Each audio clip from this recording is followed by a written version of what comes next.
giving me this opportunity to speak on this really extremely important issue. Let me follow up on the central point that Senator DeMint from South Carolina has been making. Because when I go back to Pennsylvania and I talk to my constituents about the fact that the government of the United States, the world's biggest enterprise, an enterprise that's going to spend $3.6 trillion this year, and we're doing it without a budget, they look at me in shocked disbelief that this could even be possible. But it's possible because my colleagues here in the Senate, my Democratic colleagues, refuse to produce a budget. It's just an unbelievable abdication of responsibility. But my colleagues have asked the American people to elect them to the United States Senate, to ask the American people to be the majority party of the United States Senate, which they are, and their attitude is they have no responsibility to lay out a plan for how they want to spend the $3.6 trillion that they want to spend. They have no intention of laying out the plan of where the revenue is going to come from, how much it's going to come from, in which areas, and how should this money be spent. No overall blueprint, no guidelines, no architecture for spending this staggering sum of money. This is an extraordinary abandonment of a very fundamental responsibility.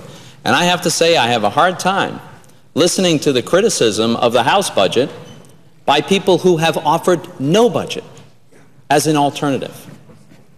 And let me speak about the House budget for just a minute, because it's taken a great deal of criticism from my friends on the other side, in particular because 10 years hence, in this budget, they recommend reforms to Medicare that save Medicare. And I want to stress this point. The current policies being advocated, not in a budget, but being advocated elsewhere by my Democratic friends, they are currently in the process of crushing Medicare, because that's what's happening. Talk to your doctors back home. Talk to your hospitals. We have small hospitals across Pennsylvania that are increasingly finding it so difficult to operate. Reimbursements are being gradually crushed down. We have this threat that doctors' reimbursements are going to be dramatically cut. And we've created, in the President's health care overhaul, we've created this independent payment advisory board, as it's called, the purpose of which is to find ways to ratchet down reimbursements for health care providers. You know, one of the things that breaks my heart is how often I have had the conversation with a doctor who tells me, often choking up in the process, that he's encouraging his kids to pursue some other line of work, some other profession, other than healthcare, the profession that he or she has dedicated their life to. But this is the state of affairs that we have today because of where Medicare is and where it's heading. So the House comes along and offers a plan that saves Medicare, puts it on a viable, sustainable footing for future generations, and they get attacked for it. You know, is it the perfect plan? Is it the only plan? I'm sure it's not, but it would work. And you know, one of the things that makes so much sense about what they're doing is they're altering the payments as a function of people's wealth and health. Makes a lot of sense. So when younger people reach retirement age, they'd get more financial help from the government if their income is lower and their health is worse, and they'd get less if they're wealthy and relatively healthy. And this mechanism would put individuals in control of their own health care and put the government on a sustainable path. Frankly, I think we ought to congratulate them for doing some very thoughtful work, and I'm going to vote for the House plan. Now, what the House plan does is it addresses a very long-term structural problem that we have for our budget and does it in a very thoughtful and sensible way. But I'm introducing an alternative budget because I want to focus on the nearer term. My focus is just these next 10 years because I think we've got a crisis staring us right in the face and we've got to deal with it now. And so I think we've got to deal with it in next year's spending and in the immediate future.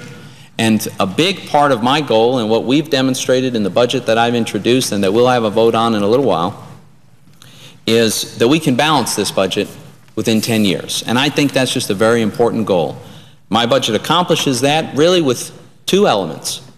Policies that generate strong economic growth, which have all kinds of benefits, not the least of which is it generates more revenue for the federal government. And the other part of this is we've got to tighten our belt. This government's been spending way too much money. My budget ratchets that back, and the combination brings us to balance within 9 years and generates a modest surplus within 10 years. In the process, we dramatically reduce the amount of debt as a percentage of GDP. We just saw the senator from South Carolina present a comparison of what a dangerous position we are already in compared to that of other countries who have racked up too much debt as a percentage of their economies. Well, we are following on this very dangerous path. What my budget does is starts to reverse that curve, starts to lower the debt as a percentage of GDP, and by bringing the budget into balance, it will actually stop growing the debt altogether, which I think is a very important goal. Part of that is through pro-growth tax policies. So number one, we would, in this budget, we would ask the relevant committees in the two bodies to enact reforms that would simplify the tax code dramatically and allow us to lower marginal rates. Combination of simplified code and lower marginal rates is absolutely guaranteed to generate economic growth. I would do it on the corporate side as well as on the individual side. And on the corporate side, move to a territorial-based tax system so that we wouldn't continue to have the tremendous competitive disadvantage that we have vis-a-vis our trading partners. On health care, we take a different approach on Medicare. We're just focused on these next 10 years. Over the next 10 years, what we do is really two things. One is we end the fiction that we're going to cut doctors by 30% or end the threat, depending on how you choose to look at it. So the sustainable growth rate, as it's called around here, this notion that we have to massively cut reimbursements to doctors all of a sudden, that's done away with. And we recognize that that would be very imprudent policy. Another thing that we do is we adopt one of the recommendations from the Simpson-Bowles Commission on medical malpractice liability reform. That helps to save some significant money across the board in health care. Certainly that includes Medicare. On Medicaid, we adopt a very similar approach to that which is done in the House budget, which is to say this is completely unsustainable in its current form. Medicaid's been doubling every 8 years, and it's a big driver of the deficit that we have in Washington. It's also a big driver of huge deficits across the 50 states.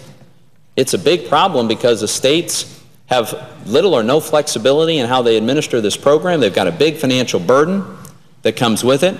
And what I think we ought to do is take these resources, block grant them to the states, and give the states the flexibility to figure out a better way to deliver health care services to low-income people. And I think that among our 50 states, I'm very confident that there will be many who will come up with better models, and as they do, they will be adopted generally, and we can put this program on a sustainable path, which it is certainly not on today. On some other areas of spending, on non-defense discretionary spending, look, we've got to cut this. We've grown it too much. And in recent years, in fact, the big surge in the deficit in recent years has come from the discretionary side.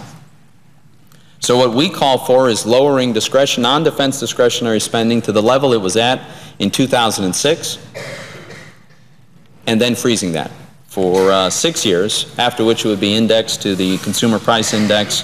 Other mandatory spending, aside from the big entitlement programs, would gradually be reduced to just over their 2007 level. I say gradually. We do this so that people have a chance to adjust. I think, frankly, the economic growth that we would get from the lower taxes, the lower marginal tax rates, I should say, would help facilitate this. It gets lowered to 2007 levels by 2014, after which it grows at CPI. Our budget calls for no changes whatsoever to Social Security, and it calls for none of the structural changes to Medicare because those would occur after the 10-year window, and we're focused on just these next 10 years. Madam President, I would strongly stress that we are staring at a full-blown crisis. We don't know whether it's a year from now or 2 years from now or 18 months or even nearer. That is impossible to know. But it's impossible to deny that we cannot continue on this course. We cannot continue running multi-trillion-dollar deficits that are 10% of our entire economic output, that rack up this huge amount of debt that we have done in recent years. That is not sustainable. You know, my first career out of college was in finance. And when I was working in finance, the idea of the federal government of the United States of America even having a credit rating was not something that was understood to be that way. We see, the United States of America was above the credit rating system. It didn't apply to us. A AAA rating wasn't even really relevant because he didn't even talk about the creditworthiness of the United States except to refer to it as the risk-free interest rate, the risk-free security, the security for which there was no risk of a failure because this was, after all, the government of the United States of America. Well, now we're in a position that is absolutely shocking to me. We very much are subject to a credit rating, but it's worse than that. We have S&P telling us that they are actively contemplating the day on which they will lower our credit rating. We won't even be a AAA. This is absolutely shocking to me, and it has tremendously dire consequences. I will close by just saying we cannot kick this can down the road anymore. We need to do something now. I've got a budget that balances within 10 years, and I would urge my colleagues to support it. Thank you. Senator from Alabama. I'd say my colleague, Senator Hatch, and would yield to him for